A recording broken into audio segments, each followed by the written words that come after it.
Welcome once again to another edition of Good Books Radio. I'm your host this week, Dr. John Cook, and with me today is Karen Tate. I think she's a returning guest. We have interviewed you before, right, for your edited volume? You sure have. Thank you very much for having me again. Because we have another interesting book to talk about. For almost 3 decades, Karen's work has been fueled by her intense interest and passion for travel, comparative religions, ancient cultures, and the resurging interest in the rise of the feminine consciousness. As an independent scholar, speaker, radio show host, published author, and social justice advocate, Karen's body of work blends her experiences of women-centered multiculturalism evident in archaeology, anthropology, and mythology with her unique academic and literary talents, coupled with her travel experience throughout the world. There's a number of books to her credit that have won awards. It's a very impressive resume you have, and Karen, welcome once again to the program. Oh, thank you. Thank you very much for having me back, Dr. Cook. This book, Goddess Calling, Inspirational Messages and Meditations of Sacred Feminine Liberation Theology, is a great read. It's fascinating, but I'm interested in the same thing, so that may have something to do with it. I'm interested in culture, mythology, archaeology, and the divine feminine. But there's a reason you wrote this book, and it's for people that are seeking spirituality beyond traditional religious institutions, or trying to get beyond the patriarchal dogma, especially the Abrahamic religions, that perpetuate sexism and homophobia and sort of eliminate the feminine aspects of the divine. When did you realize that this was something that was going to be a focus in your life? Well, to be honest with you, it probably goes back to the early 90s. I moved from where I grew up. I grew up in the Bible Belt of New Orleans, and I moved to California. And, in the Bible Belt, you didn't hear anything about this. It was that Abrahamic bubble that you talk about, I didn't meet anyone who was not a Catholic or a Baptist. But moving out to California, you're suddenly in this melting pot of cultures, and it opened a whole new world to me from a spiritual point of view, a political point of view, a cultural point of view. It was really a big awakening, and I say, thank goddess I moved. Yeah. Well, when I read that you moved from New Orleans, I went, how could you leave my favorite city behind? But I get the more eclectic influence that you have out there. Of course, giving no credit to the voodoo folks in New Orleans, but that's another theology altogether. Well, I have to admit, John, I do miss the food. I do miss the fun, things like Mardi Gras, the New Orleans Saints. I'm a Breeze fan. That's never left me.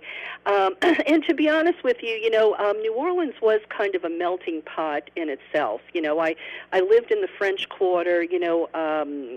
There were a lot of gay and lesbian people in the French Quarter. Fortunately, I think for me, the areas that I lived in, the people who were most immediate in my life, I guess I didn't develop these hardcore ideas like, being gay and lesbian is an abomination, or, some of the political things we see coming out of the South today, about, the war on women or racism, all of those things. Those never really got their hooks in me, and it might be because New Orleans was such a melting pot. But still, going to California, it took things to a whole new level. I started to understand sociology and anthropology more, and the role mythology plays in shaping our culture. And I started to understand that if you grow up knowing only a male god, especially a warring male god, then that shapes culture. You end up with a society where men are the leaders, and we certainly have to say that we are a warring culture. Our country has the most bullets and bombs, and we have the biggest sticks. Yeah, and I think that that's an important part of this philosophy behind why you wrote the book.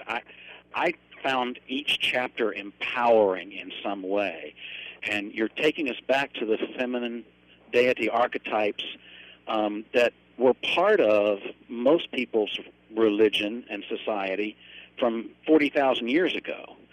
And what has emerged with the Abrahamic traditions is more patriarchy, which led not only to militarism, but genocide, homophobia, infanticide, sexism, genital mutilation, predator capitalism, exploitation. I mean, the list goes on and on. Yes. So, well, and I think people don't realize that there was something different. They think that this is, this is normal, that there's no other way humanity can be. But, we have archaeological evidence to the contrary, and the reality is, even if we didn't, can't we do better, as a species? Because, this dominator culture of patriarchy is responsible for all the sins that you just named, including, the rape of the earth. We're going to destroy the only home we have to live on for what? Short-term capital gain for people who already have more money than they can ever spend in a lifetime, or maybe even their children and grandchildren can spend. And it's, we have to, I think, get out of this mindset that we value ourselves by our assets. I think we have to get back into a mindset. Remember when greed used to be one of the 7 deadly sins? There's so much. Look, there's great things that Christianity taught, but unfortunately too many Christians aren't practicing the words of Jesus, nor are they looking at, greed as one of the 7 deadly sins anymore. But, but the sacred feminine liberation theology is, one of the terms we use for this idea of discovering goddess mythology. It really does set us free from all this exploitation, all this oppression. And, that's the goal. That's the goal here, to create a better quality of life for the most of us, because, we have such huge income disparity. We have inequality, when it comes to, the 99% versus the 1%. Our world is in a lot of trouble, and we have to try something different. And this is something that's been swept beneath the rug, and I think because it doesn't serve patriarchy, it's like, don't look there, don't look at the alternatives, let's just keep the status quo in place, because the rich and the powerful benefit from it. But do most of the rest of us? No, I don't think so, and it just gets worse and worse. Mm-hmm. That's an interesting part when you talk about the politics of an eco-feminist, goddess-like political party. That the values that progressives have for plurality and diversity and inclusion and life-affirming stuff are really important aspects of the political battle for control of this nation. The Republicans are in favor of free trade and globalization, you said, but they won't do anything to eliminate climate change. They call it, they deny it's true. And so here we are polluting and getting our corporate constituents for the Republican Party billions of dollars, trying to keep the public misinformed. Well, not only misinforming the public, and there's so many people not paying attention that they fall for the lies and the talking points. I think they said 4% of what they said in the debate the other night was actually accurate. But, they don't, they still propose trickle-down economics, which, if you look at facts, that doesn't work. They still support corporations that ship jobs overseas to countries that pay people slave wages. We have to start, we have to get back to morality. And if you want to call sacred feminine liberation theology morality, I think, you can do that, because we certainly aren't living in a culture of morals today. We're living in a culture of, do anything you can, just don't get caught. And, of course, if you're rich and powerful, you'll never pay for it, like the banks. Or rich people who, never see a day in jail because, they've done this, that, or the other thing. It's the poor people that pay. And, I think with sacred feminine liberation theology, we're talking about equality.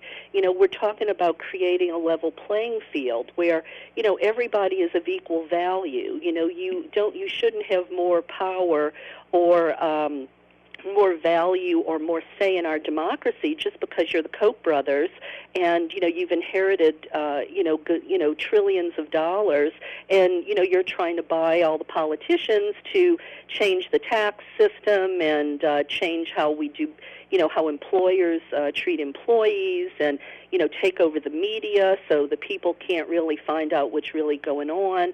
I mean, we have so many areas that desperately needs to be fixed. And it's interesting to me from a spiritual point of view, from a mythological point of view, so much of the sacred feminine provides a template for us to live more balanced lives, to bring things, more to something that's, akin to normal than how everything's turned on its head right now. And, people are just so busy, looking at their gadgets and, playing their games on TV. The world is going by, and, we definitely need more activism by, the people that are sitting on their couch, if they don't want things, I think, to get a lot worse. Mm-hmm. You mentioned in the book a time when there were respect for divine feminine figures, when procreation and sexual union were considered sacred and sex hadn't become shameful or taboo. A body of a woman holds the mysteries of the cycle of life and death.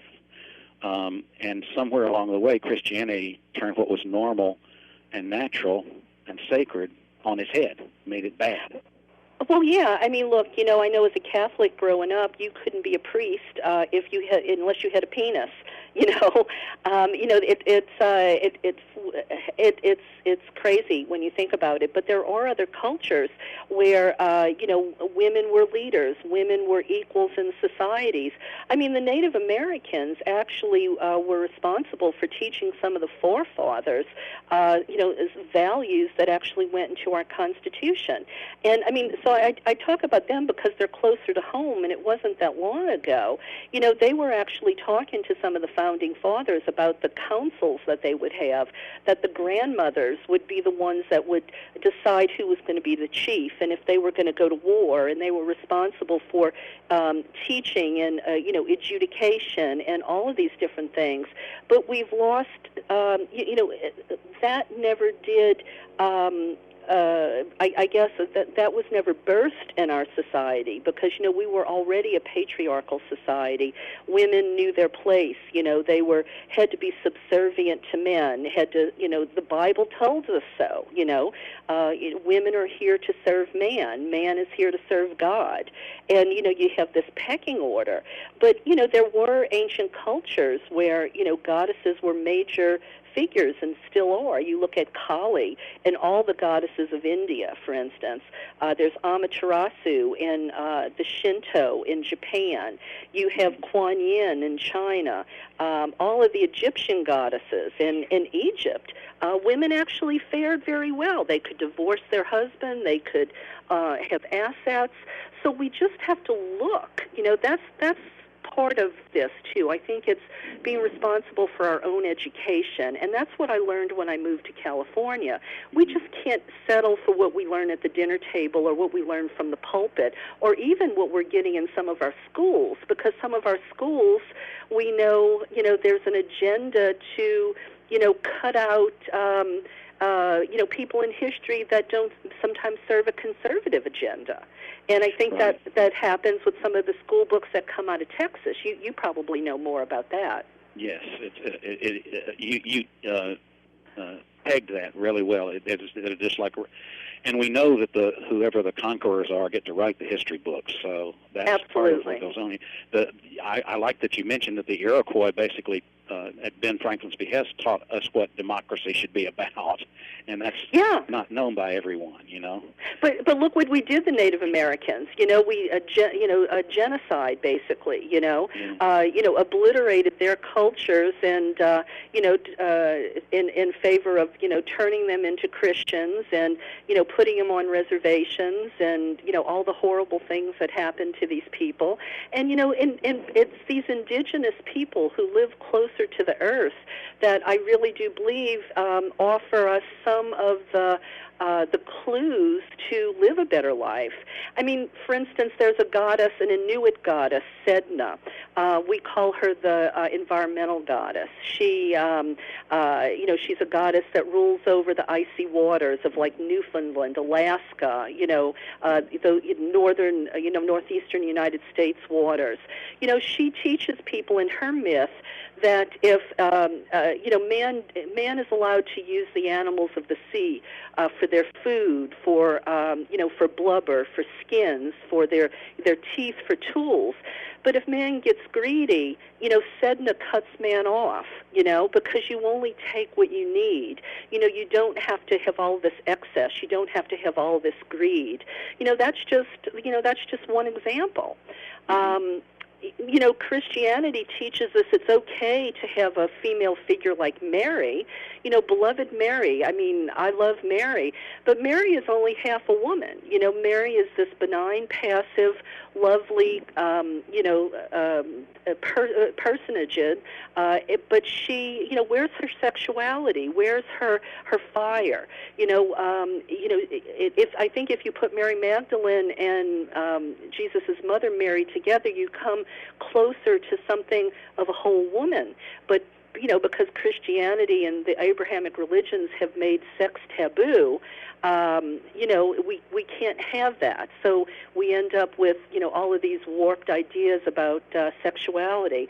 I mean, we have so much to do in the way of healing our psyches and healing our cultures and healing our politics, because it's a mess. Mm-hmm. And envisioning a day that might dawn when the feminine influence is part of how we go about our lives.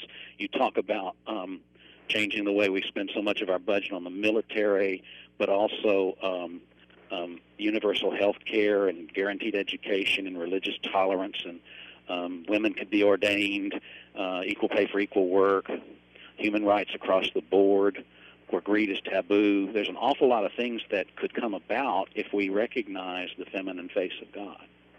Well, I think so. And, the reality is Jesus probably would have checked off all of these boxes as well. I believe Jesus and the sacred feminine go hand in hand, quite frankly. But yes, I think if you ask anyone about all of those things you just mentioned, I would think the vast majority of people would say, yeah, I'm for all of those things. Let's have those things. Let's have a better quality of life. Let's not be spending all of this money on the military-industrial complex. Let's spend it on our infrastructure, on educating our children, on helping us have a better quality of life. I mean, you go to the Scandinavian countries, but of course, our Republican politicians say, oh, don't look there, those horrible socialists.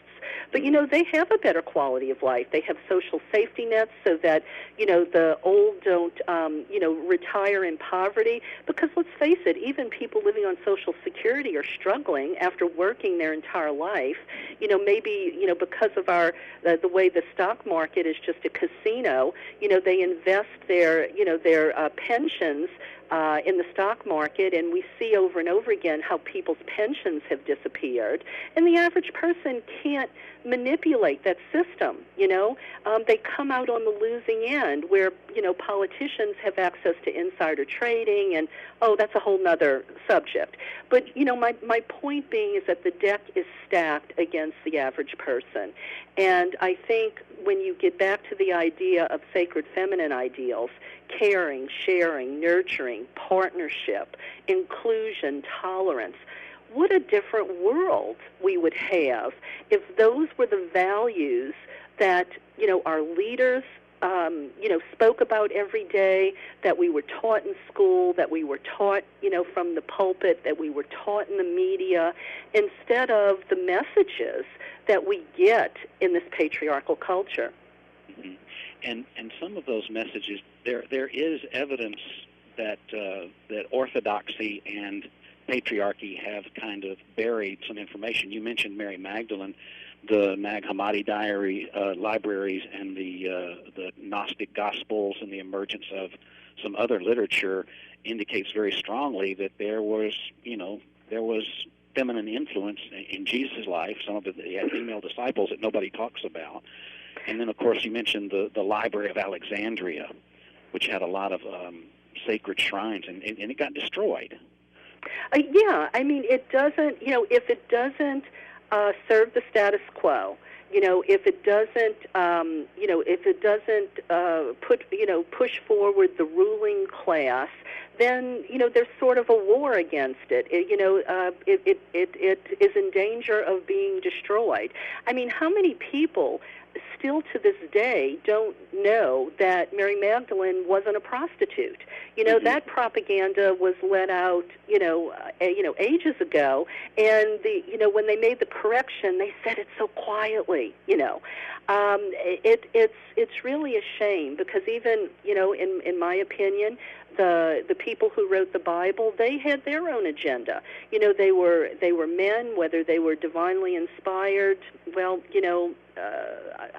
I'm not going to give my opinion about that. But these were people with an agenda, trying to control people, and and have them follow a certain God, a certain way of life.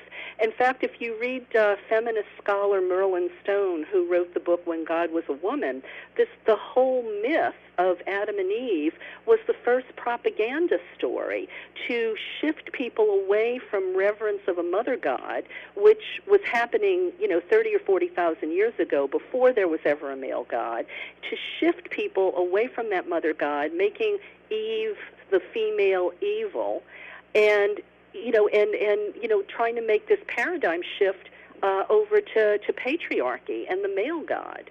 So there's a lot out there if you look, and people have to, like I said, take responsibility for their own education and see if it feels right to them. If use their intuition and their heart and their critical thinking, and discover an alternative history for themselves, because, as you said, history's been written by the conquerors, and I think we probably only have a small snapshot of history that we're taught. Mm-hmm. I want to get to some of the empowering lessons in here, because I was really just in awe of how much this aligns with my own philosophy when I teach leadership and get involved in my particular faith practice. Let's talk about the chapter about crossroads and pathways. I think it's important for people to understand that you can't simply stand still. You can't stay in a rut. Well, yeah, I think that's true. I think as humans, we can get stagnant. Just like water sitting for too long becomes stagnant. I think you have to continue to grow. You have to continue to challenge yourself. It goes back to that old saying about, it's the journey, not the destination. Because oftentimes I think it's the challenges we have in life that actually shape us as human beings. It's how do we respond to these challenges? Are we going to be proactive, or are we going to be reactive? What choices are we going to make? And are we going to look back and see these challenges as gifts that actually helped us become a better human being? Mm-hmm. And you're encouraging people to get outside their comfort zone, as you did on occasion. But there's a goddess that inspires the connection to the other side. I don't know how to pray. Is it Hecate? Oh, yeah, Hecate. Hecate's a Greek goddess, and, she's the goddess of the crossroads. And, we sort of see her, as an archetype holding her lantern. And, she's holding her lantern, and there's maybe 3 roads ahead, and she's telling you to choose wisely. She's telling you to, to take these different paths. And, don't stay stuck and in narrow thinking, and let's always be improving ourselves. Let's be about the development of the self, I think, rather than this infinite growth that our capitalistic culture tells us to strive for, because we know our resources, they aren't infinite, So so we have choices in life, and she's an example of one, goddess archetype that, teaches us that. A lesson that I have taught from my pulpit is the importance of gratitude and appreciation. You have a wonderful chapter on that, to turn us away from the consumer-oriented world and be appreciative and keep in the flow of abundance by being appreciative of what you have, and you'll manifest more. That's a powerful lesson. Well, I think so, because it's so easy for us to start thinking negative thoughts, especially with what's going on in the world. There's so much exploitation of workers. There's so much income disparity. There's so much hate out there. The homophobia, the anti-Muslim stuff. I mean, look at this poor kid who just, hit the clock, brought the clock to school, there's just so much hate out there. It's hard sometimes to be grateful for the good things in our life. But, if you do practice a daily gratitude, I sometimes like to use a piece of jewelry, and maybe put it on like a bracelet. It's sort of a reminder throughout the day to be grateful, to look around, because, we have food, we have a roof over our head, we have a job, we have loved ones, we have access to so much education. I mean, I could go on, but we sort of take that stuff for granted. But when we don't take it for granted, when we say, yes, we have these things, let's be grateful for that, it sort of puts your mind in a different headspace, I think, and it makes you a more pleasant and happy person, and and then you sort of pay that forward, I think, just in the course of your day, if you're grateful and you're more positive. Mm-hmm. Let's talk a minute about the quest for wholeness, because you have 2 or 3 citations of a divine feminine and a divine masculine who were paired together, and even hermaphrodite who is in one body, both sexes. Yeah, that was really sort of a metaphor to, get people thinking about this idea that within ourselves we have a masculine and a feminine, and I'm using language that society uses, and we label things so that we can better easily understand. And what we have to do as people is to come into wholeness as individuals. We can come into wholeness on an individual level if we balance the masculine and feminine within ourselves. In other words, let's make sure men realize that you can care and share, and that doesn't make them weak. Let's make sure women know that they can be strong and assertive and courageous, and that's something that's a necessity for them too. We have to balance the attributes we label masculine and feminine within ourselves. But also, we need balance and wholeness out there in the world. We need a better balance between employers and employees, so that employees don't continue to be exploited with no health care, with no sick pay, with no family leave, with no vacation. We need balance among peoples, so that there's tolerance of diversity. We need balance between countries, so that there's not this war all the time. So balance is such an important thing, and just one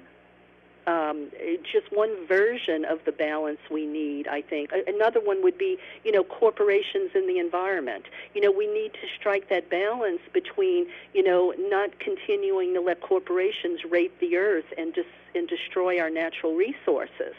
So, I really think when it comes down to it, it really is all about balance, and the masculine and the feminine ideals are just one variation of striking that balance. And I know this book was published in 2014, but you mentioned the transgender before Kate Jenner, and transgendered people are just another divine ingredient of our sacred human stew rather than abnormality. And that's quite a stretch for some people still, isn't it? Well, it is. It is. Even here in California, there are people struggling with that idea. But, if you go back in time, you realize that there were always these two-spirit people. And in a lot of our ancient cultures, they were actually revered and considered very magical. I mean, I know often their appearance is off-putting, and I think that's where, sometimes, people get hung up.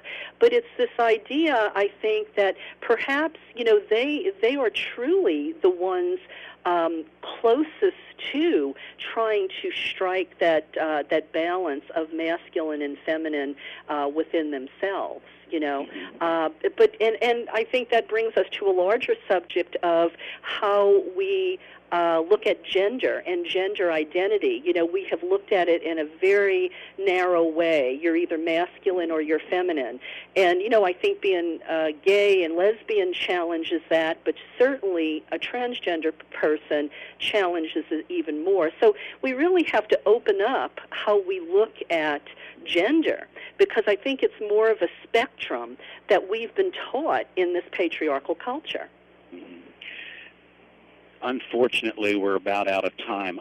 God is Calling is the book. It's a fascinating read. We didn't even touch on ecofeminism and some of the other things here, but I would say to my listeners, this is a good read. It's clearly written, and it's fascinating. Again, it's God is Calling by Reverend Dr. Karen Tate, and I'll just quote the author for the closing. The time has come to put woman back into history books and to readmit it to the human race. We've been talking with Karen Tate. This is Good Books Radio. I remind our listeners, if you don't hear our regular broadcast during the week, we're also on YouTube. Our channel is Good Books Radio, Strong and Cook. I'm your host, Dr. John Cook. Thanks for listening.